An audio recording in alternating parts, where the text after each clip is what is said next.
Que a paz de nosso Senhor Jesus Cristo possa estar com cada um de nós. Em primeiro lugar, quero pedir para quem tiver com o celular ligado, por favor, coloca no silencioso ou desliga, porque às vezes no meio da palestra o celular toca, corta a sintonia, a vibração muda, tá? E eu gostaria de avisar que na próxima segunda-feira, a palestra, dia 15/7, a palestra será do nosso irmão lá do Aura Celeste, o Rodrigo Maia, e o dirigente vai ser o nosso irmão Ariel, que nós contamos com a presença de todos vocês. E aqui está mais uma leitura do livro Caminho, Verdade, Vida, pelo Espírito Emmanuel e pela psicografia de Francisco Cândido Xavier, que se intitula, no capítulo 60, A Prática do Bem. Porque assim é a vontade de Deus, que, fazendo o bem, tapeis a boca à ignorância dos homens loucos. 1 Pedro 2,15. À medida que o espírito avulta em conhecimento, mais compreende o valor do tempo e das oportunidades que a vida maior lhe proporciona, reconhecendo, por fim, a imprudência de gastar recursos preciosos em discussões estéreis e caprichosas. O apóstolo Pedro recomenda: seja lembrado que é da vontade de Deus se faça o bem, impondo silêncio à ignorância e à loucura dos homens. Uma contenda pode perdurar por muitos anos, com graves desastres para as forças em litígio. Todavia, basta uma expressão de renúncia para que a concórdia se estabeleça num dia. No serviço divino, é aconselhável não disputar, a não ser quando o esclarecimento e a energia traduzam caridade. Nesse caminho, a prática do bem é a bússola do ensino.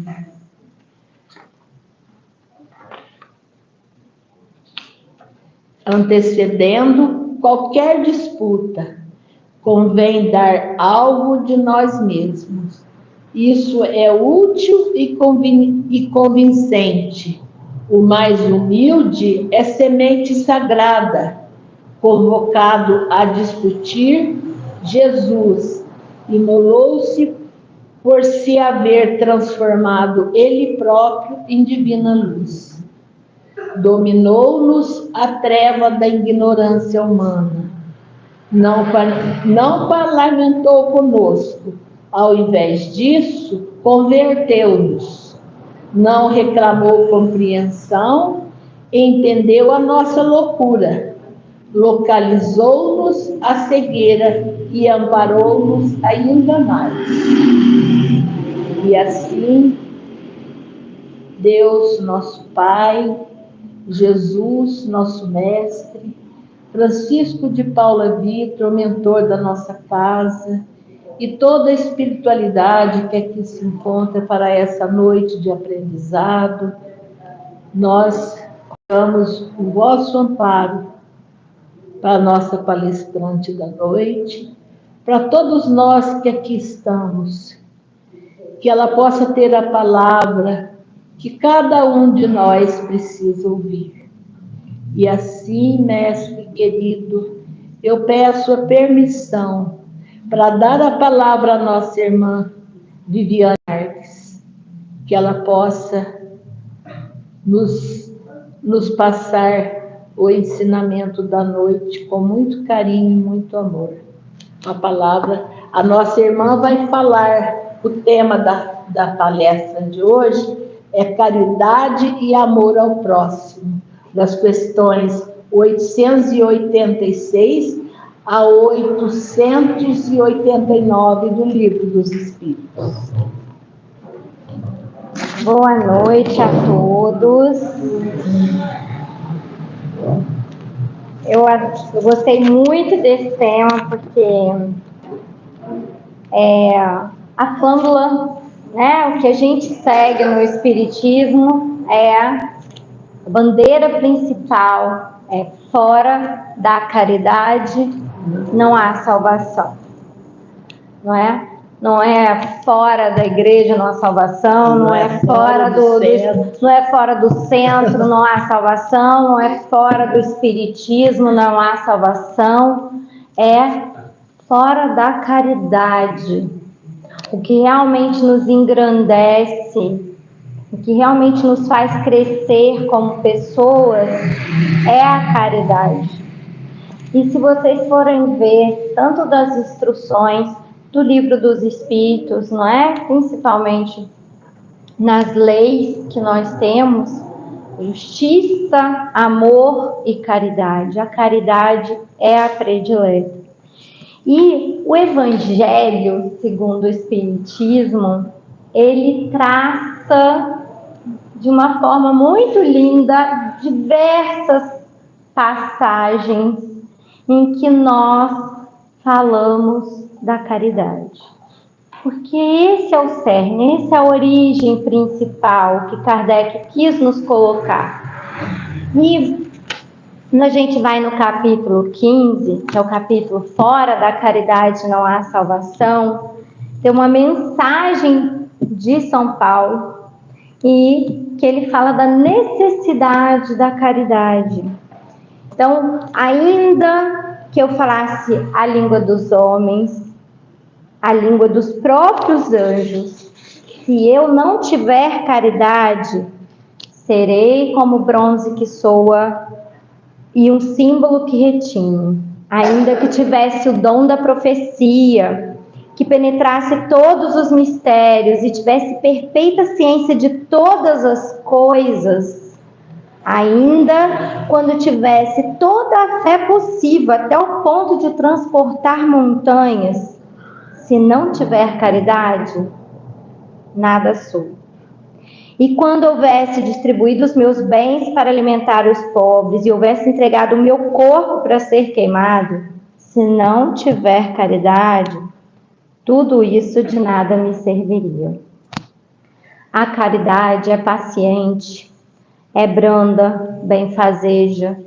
A caridade não é invejosa, não é temerária, nem precipitada, não se enche de orgulho, não é desdenhosa, não cuida dos seus próprios interesses, não se agasta nem se azeda com coisa alguma, não suspeita mal, não se rejubila com a injustiça, mas se rejubila com a verdade. O que importa é a verdade. Tudo suporta, tudo crê, tudo espera, tudo sofre. Agora, essas três virtudes, a fé, a esperança e a caridade permanecem, mas dentre elas, a mais excelente é a caridade. Se a gente vai no Livro dos Espíritos, né, na questão 642, para agradar a Deus e assegurar sua posição futura, bastará que o homem não pratique o mal? Então, basta eu não praticar o mal, estou bem, né? E os Espíritos respondem, não. Cumpre-lhe fazer o bem no limite de suas forças, porquanto responderá por todo o mal que haja resultado de não haver praticado o bem. Tem uma história do Chico que diz, né, que a gente sabe que ele sempre teve um problema na vista, desde né, de novo, ele teve o problema na vista. E Emmanuel explica para ele que numa existência pretérita, ele não cegou pessoas, mas ele tinha oportunidade de proteger a visão, ele tinha um cargo que poderia proteger a visão das pessoas, mas ele se manteve inerte. E para resgatar esse bem que não foi praticado, ele veio com alteração visual, né? Então, a inércia, o se manter parado, é deixar de fazer o bem, é praticar o mal. Todos os dias nós temos diferentes oportunidades de fazer o bem.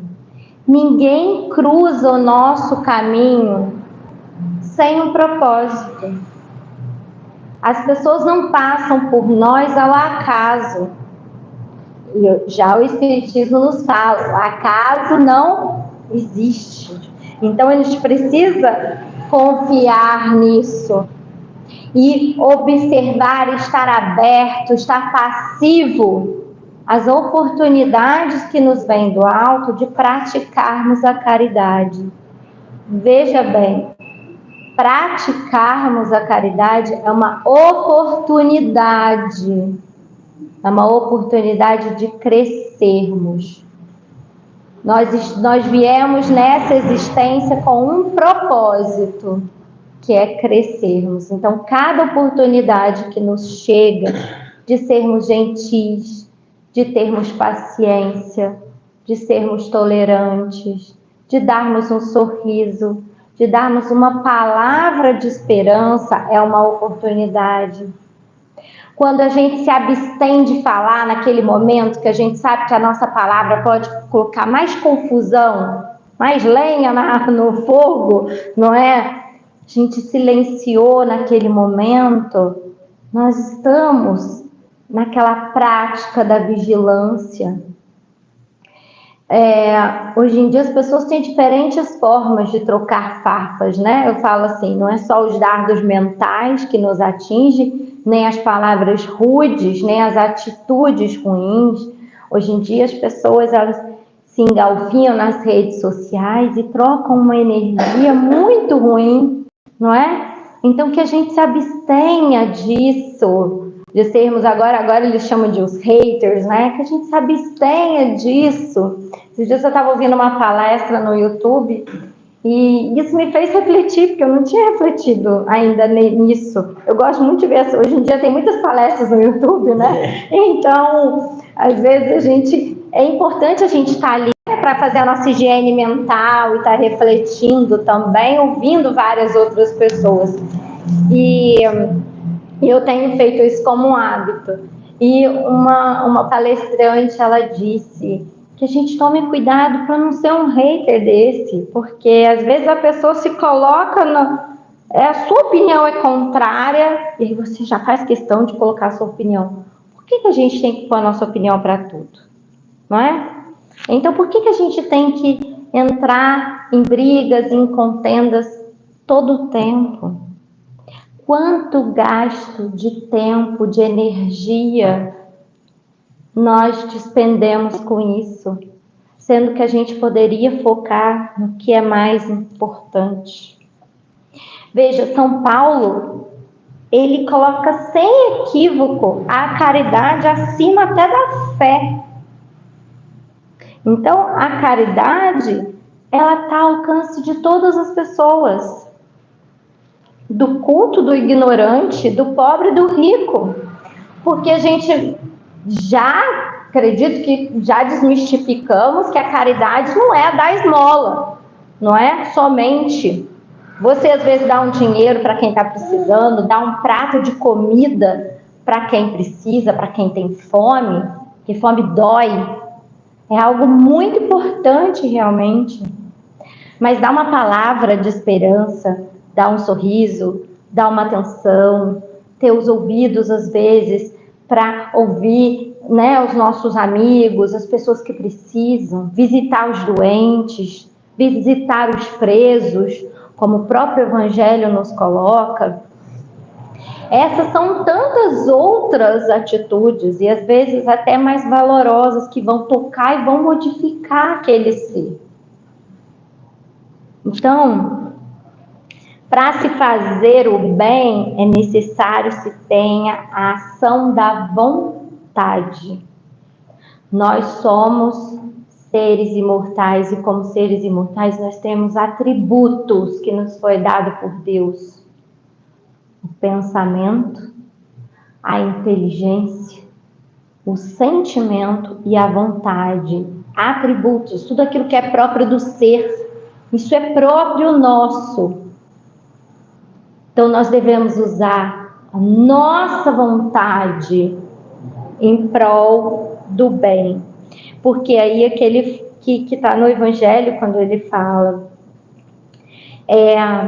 para fazer o bem é necessário ter ação da vontade.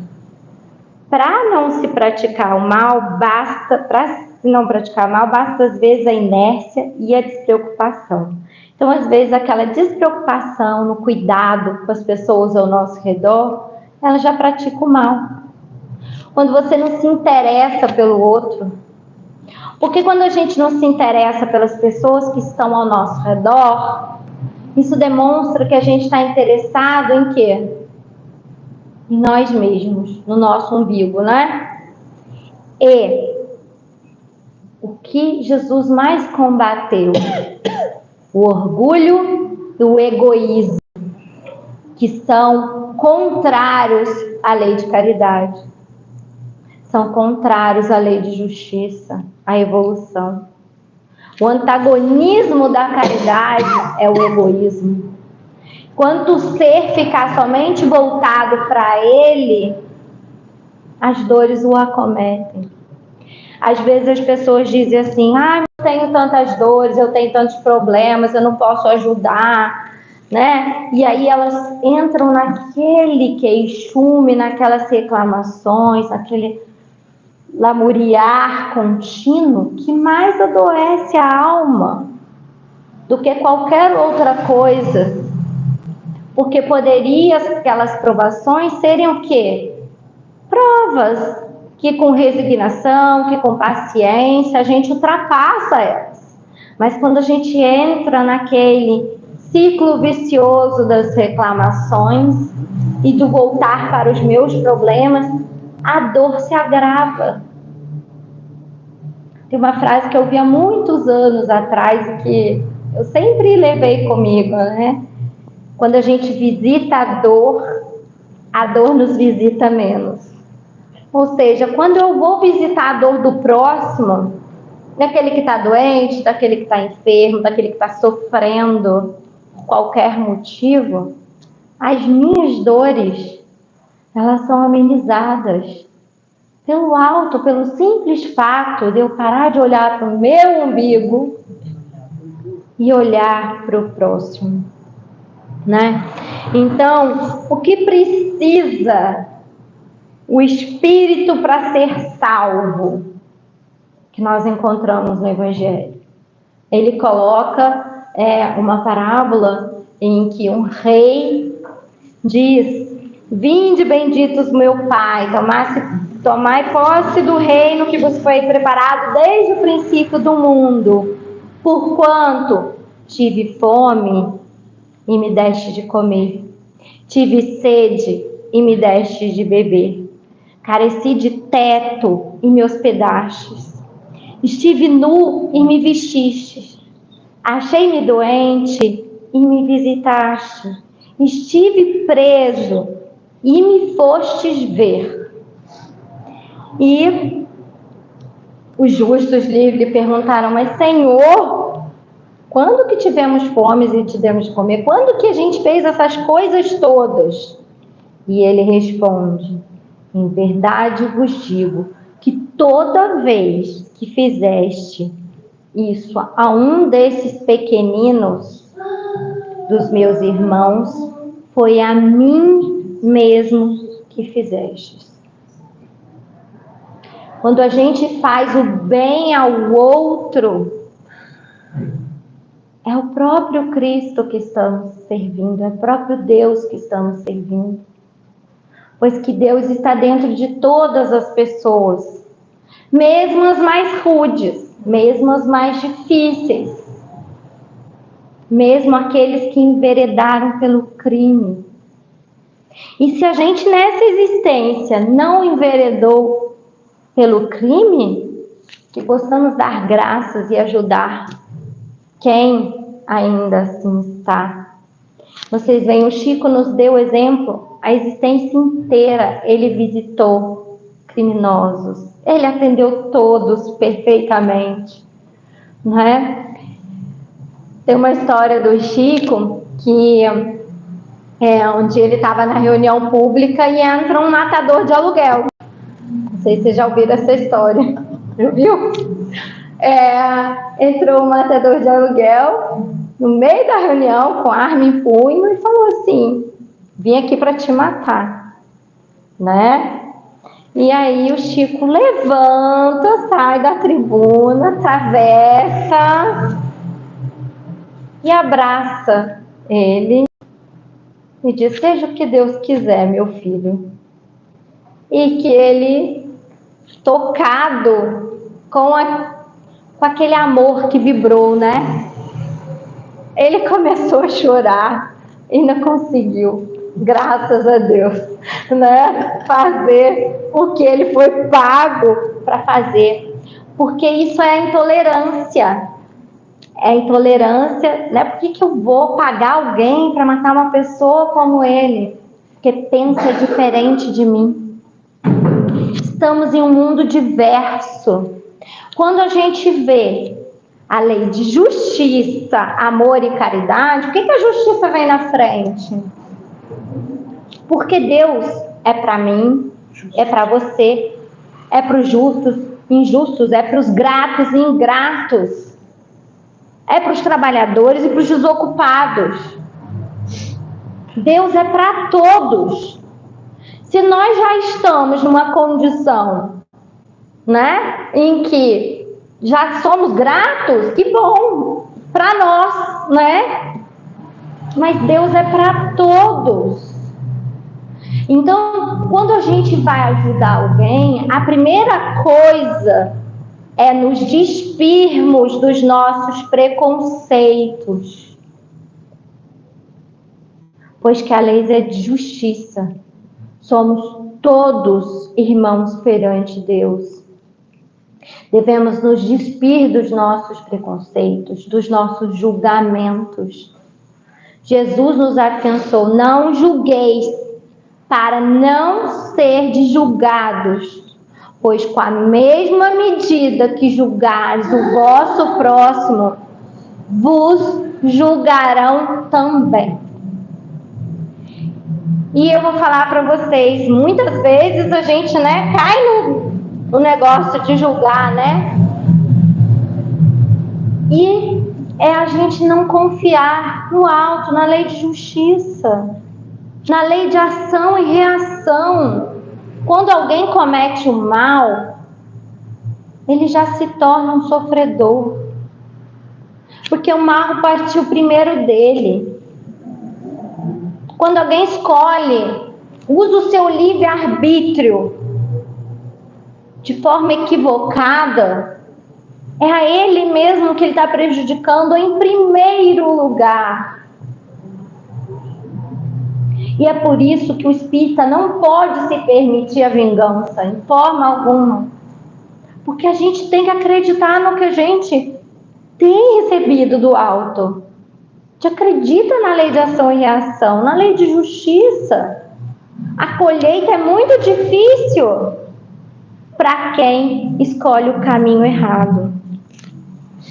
E quando a gente vai, uma parábola que eu amo, assim, que eu acho que ela encerra muito bem o que é o nosso próximo, o que é a caridade, é a parábola do samaritano.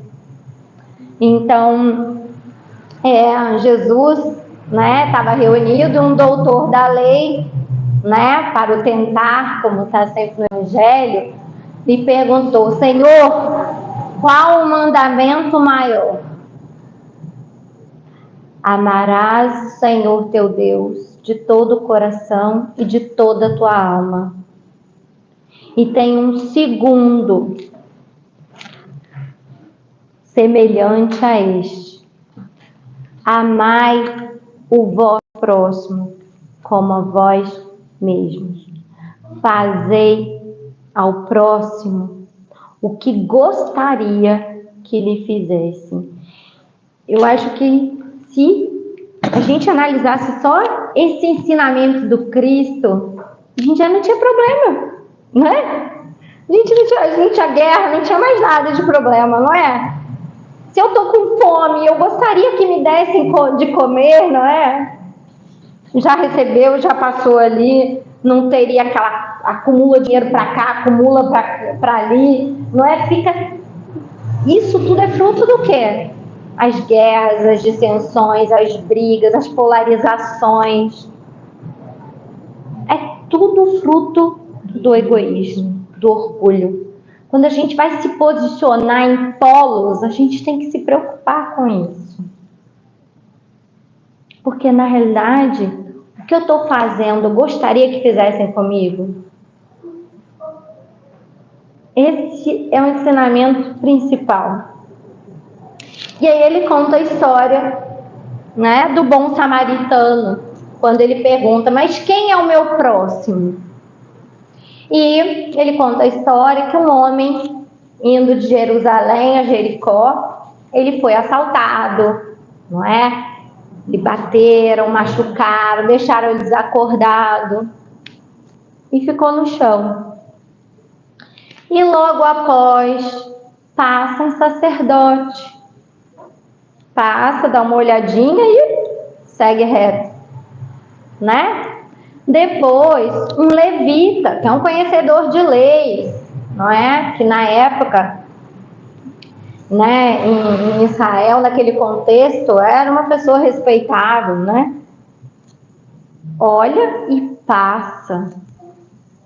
E um samaritano, que para o judaísmo da época era considerado oriundos de Samaria, mas eles tinham uma prática religiosa diferente. Então, chamavam os samaritanos de pagãos, não é? Você não reza que nem eu, então você é diferente. Você tem problemas, né? E a gente vê isso agora todos os dias acontecendo, né? As pessoas colocando como sacerdote, você como samaritano, só que em diferentes nomes. A gente continua vendo isso acontecer, né? E o samaritano, que era considerado pagão, ele viu, ele parou para ajudar aquela pessoa caída, e auxiliou, colocou óleo nas suas feridas, cuidou, levou para uma hospedaria, pagou para que o hospedeiro cuidasse dele, não é? Que ao retornar ele pagaria mais. E aí Jesus pergunta, porque Jesus faz pensar, né? Olha quantas coisas, quantos ensinamentos a gente tem aí. Não é o seu título, não é você ser orador, ou você ser padre, ou você ser pastor, que vai te fazer diferenciado, certo? Vocês estão na tribuna, podem muito mais fazerem como samaritano do que às vezes quem estudou aqui para falar, né? Então, e aí pergunta, quem foi o próximo, né, dessa pessoa? E ele diz, aquele que usou de compaixão com o homem, né, que foi misericordioso com ele. Então, vá e faz o mesmo. Ou seja, não importa a condição social, não importa o rótulo religioso, os títulos que se tenha, é a gente auxiliar sem olhar a quem, né? Quando a gente usa o julgamento no auxílio, isso já atrapalha a caridade efetiva, né? Eu trabalhei muitos anos, né, no hospital, e eu trabalhava no Hospital Universitário da FEGIN, que é um hospital referência em AIDS. E a gente tinha um rapaz lá que eu vi que as moças estavam, as enfermeiras, estavam todo mundo bravo e tratando ele mal, sabe? Eu não estava entendendo o que ele... Falei, mas o que aconteceu? E aí as técnicas falaram, ele, né? Esse não sei o quê, ele passou propositalmente AIDS para não sei quantas pessoas, não sei o quê. Então elas estavam fazendo o quê? Acrescendo a dor dele, né? Porque ele estava colhendo ali já. Tá? Porque morrer de AIDS não é fácil. A gente tem os coquetéis hoje em dia, tem os tratamentos. Nossa, está tendo muito sucesso com os tratamentos, mas quando a pessoa não se cuida, é muito difícil a evolução da doença. E às vezes você vê pessoas muito novas morrendo e colhendo algo muito ruim, sabe? Então é muito difícil aquela dor. Qualquer doença é muito difícil, né? Aí eu falei, mas a nossa função aqui é cuidar dele. Não é julgar se ele agiu bem ou mal. Ele vai colher isso com alto. É ele que vai responder, mas não é para mim. Porque nós somos juízes. Não é? Eu falei assim, nós estamos agindo aqui, eu no caso não, mas eu me coloquei no nós, né? Como juízes do rapaz. Então, assim, ele agiu mal, mas ele está sofrendo nesse momento. Então, a nossa obrigação é o quê? Auxiliá-lo, certo? Sem julgar o que ele fez. É a gente acreditar na lei de ação e reação.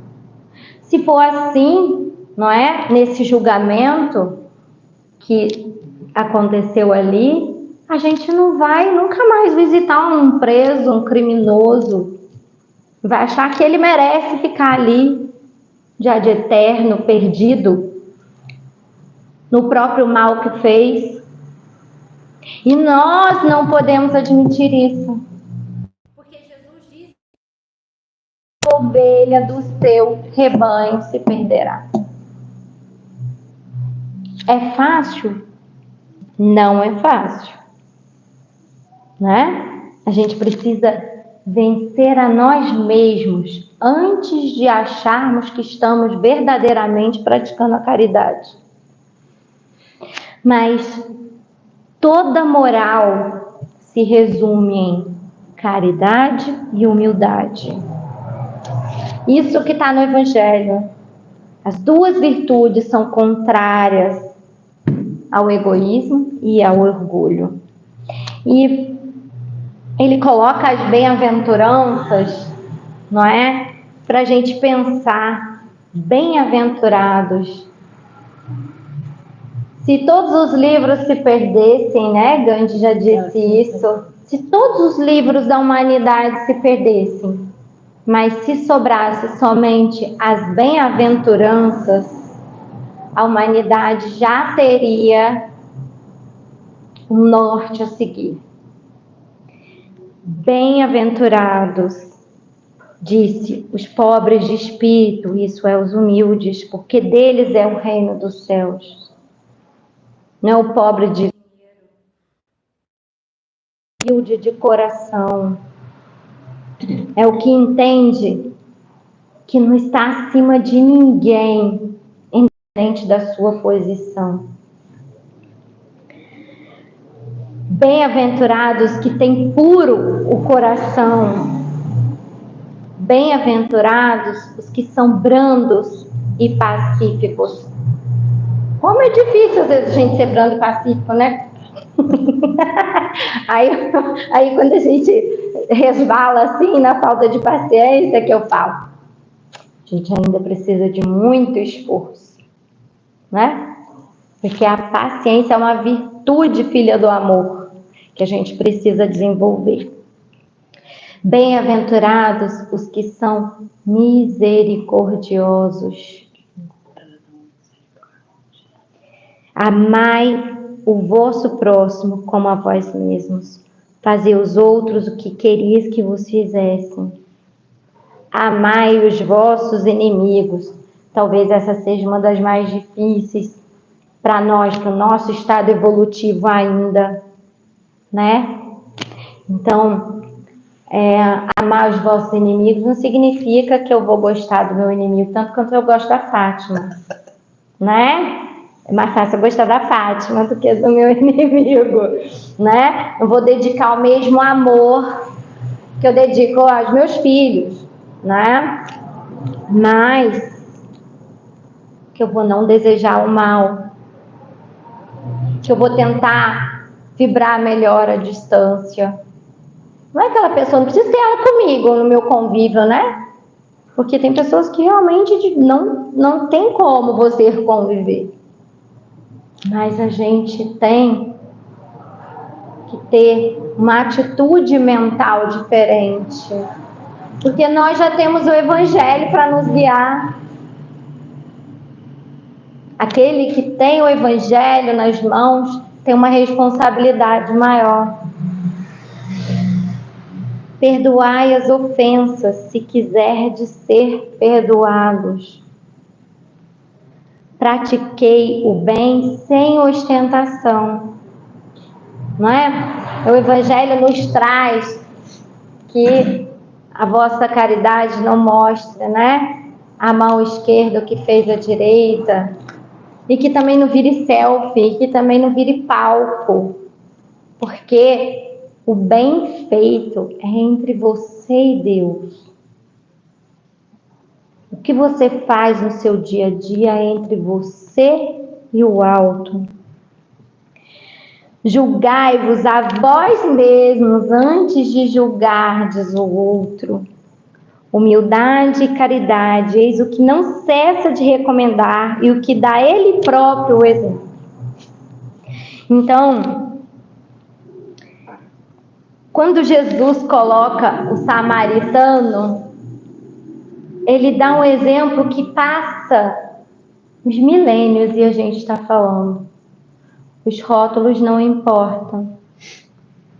Não é o que você é ou o que o mundo diz que você é. É o que você faz. Quando a gente adentrar na parte espiritual, o que nos será perguntado é: quantas lágrimas nós enxugamos?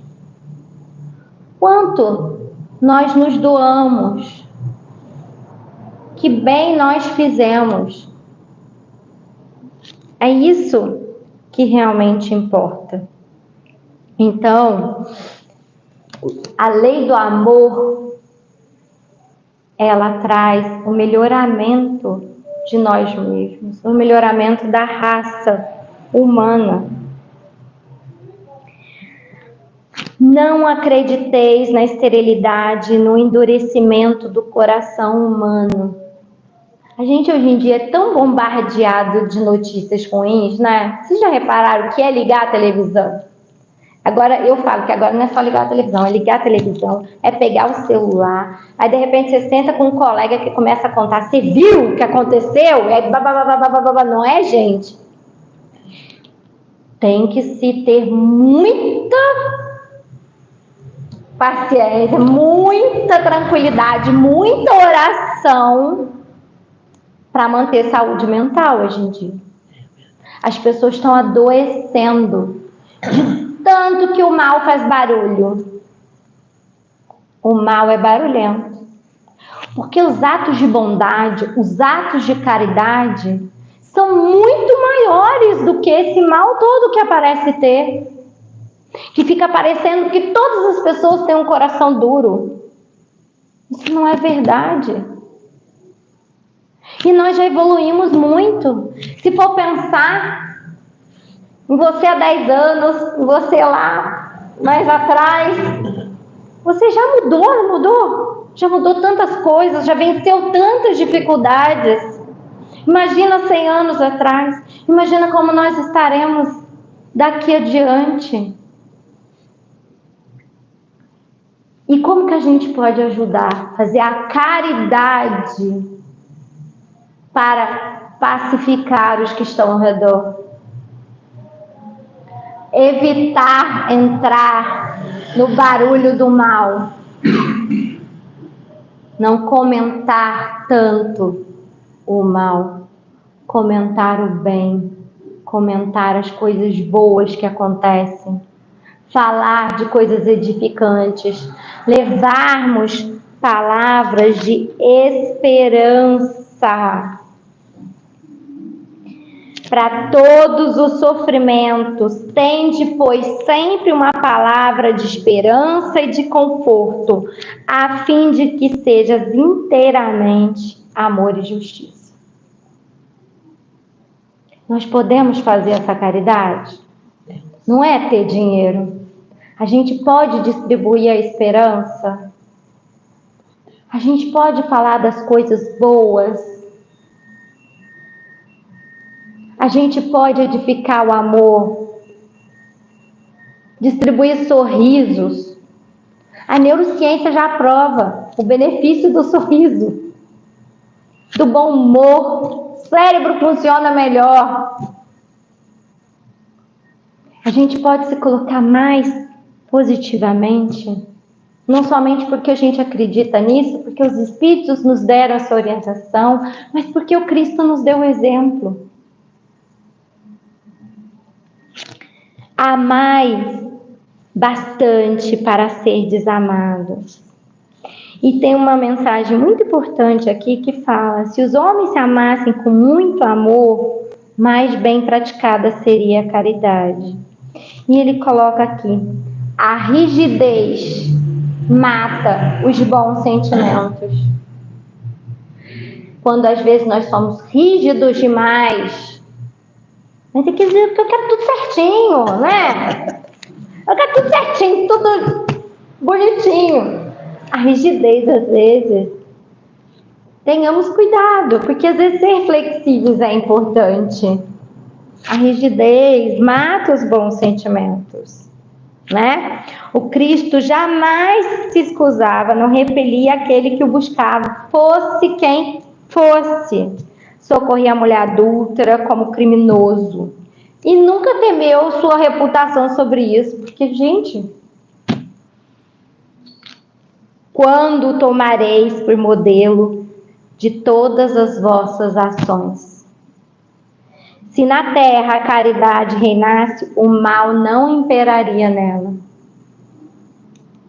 Começais vós a dar-lhes o exemplo. Sede caridosos para com todos, indistintamente. Ah, mas ele é da outra religião. Não, eu falo que parte do evangelho não ouviu. É indistintamente. Ah, mas e se o próximo for não sei o quê? Jesus falou, amar o próximo como a si mesmo. Não colocou nenhum obstáculo. E ao contrário, ele nos mostrou, indo a todos, mostrando que todos, mesmo aqueles que pareciam com o coração mais endurecido, podem ser resgatados. Todos. Jesus nos afiançou que todos seremos um dia perfeitos. Sede perfeitos como o vosso Pai.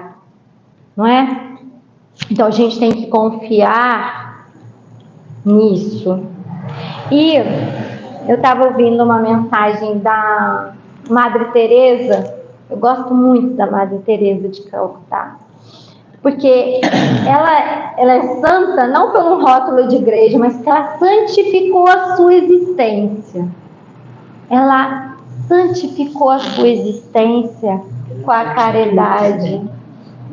Ela dedicou a sua vida à caridade. E ela fala que devemos orar e orar com a nossa família, orarmos em família, juntos. Porque a oração nos aprofunda na fé.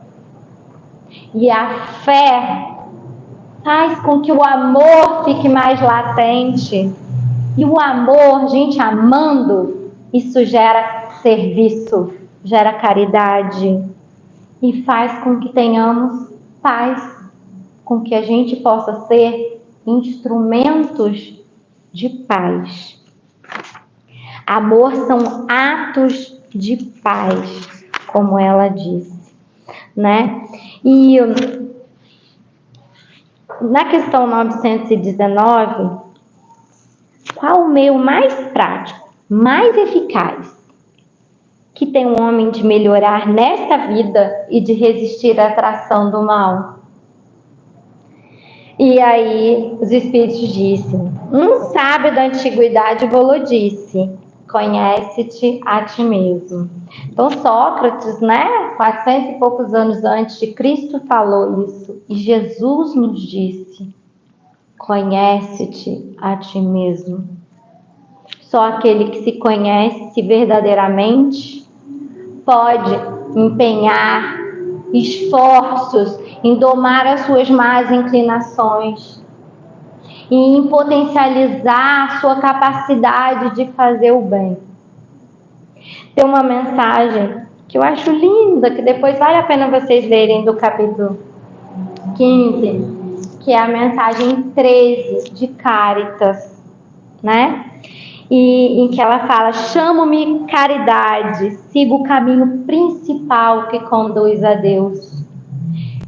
Cáritas, que é pela igreja conhecida como Santa Irene, ela, na época, não é, de Diocleciano, do imperador, ele foi o que mais perseguiu os cristãos, não é?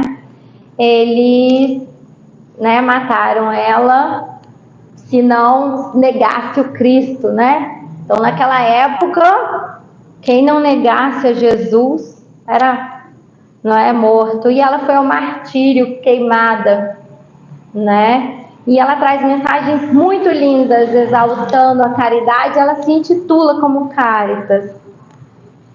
E veja bem, hoje em dia, de nós, ninguém pede que a gente vá se jogar aos leões para dar testemunho do Cristo, nem que fique na fogueira para testemunhar o nosso amor ao Cristo, mas sim que a gente pratique o bem, que a gente faça as boas obras, que a gente siga os passos de Jesus verdadeiramente, que a gente se empenhe nas nossas forças. E Cáritas, ela fala que a caridade é suave e merece que se pratique. E para finalizar, já estou no meu tempo, não estou? Né? Para finalizar, eu vou finalizar com a oração de Cáritas, que eu acho que ela é linda. Não tem como falar de caridade e não vir a Cáritas. Eu sempre gosto de buscar ela, né? Essa oração, uma prece que eu considero, ela encerra tudo que a gente falou, que eu tentei falar, porque é tanta coisa no Evangelho a ser falada, não é? Merece que se estude com profundidade o capítulo de amar o próximo, que é o 11º, 13º, 15º. Então vamos lá. Deus nosso Pai, que sois todo poder e bondade, dai forças àquele que passa pela provação, dai luz àquele que procura a verdade. Ponde no coração do homem a compaixão e a caridade. Deus, dai ao viajor a estrela guia, ao aflito a consolação, ao doente o repouso. Pai, dai ao culpado o arrependimento, ao espírito a verdade, à criança o guia, ao órfão o Pai. Senhor, que a vossa bondade se estenda sobre tudo que criastes. Piedade, Senhor, para aqueles que não vos conhecem. A esperança para aqueles que sofrem. Que a vossa bondade permita aos Espíritos Consoladores derramarem por toda a parte a paz, a esperança e a fé. Deus, um raio, uma centelha do vosso amor pode abrasar a terra. Deixai-nos beber dessa fonte fecunda e infinita, e todas as lágrimas secarão, todas as dores acalmar-se-ão. Uma só oração, um só pensamento subirá até vós, como um grito de reconhecimento e de amor. E como Moisés sobre a montanha, nós lhes esperamos com os braços abertos. Ó bondade, ó beleza, ó perfeição. E queremos de alguma sorte alcançar a vossa misericórdia. Deus, dai-nos força de ajudar o progresso a fim de subirmos até vós. Dai-nos a caridade pura, dai-nos a fé e a razão, dai-nos a simplicidade que fará de nossas almas um espelho onde se há de refletir a vossa divina imagem. Graças a Deus, que Deus nos guie nos nossos passos, para que a gente possa realmente nos esforçarmos e nos doarmos em sermos pessoas melhores, em auxiliarmos o nosso próximo, enxergar o coração do próximo como gostariam que enxergassem o nosso. Que Jesus esteja conosco no retorno dos nossos lares e dos nossos bons propósitos. Graças a Deus. E assim, meus irmãos, depois de uma oração dessa, de um encerramento, acho que não preciso mais. E quem quiser tomar o passe, pode ficar na fila ali no corredor, em silêncio, para que possamos encerrar o nosso trabalho dessa noite. E assim, agradecidos, eu dou por encerrada essa noite de aprendizado, essa noite de muita luz em nossas vidas, que assim seja. Que a paz possa estar em cada um de nós. Que assim seja. Que assim seja.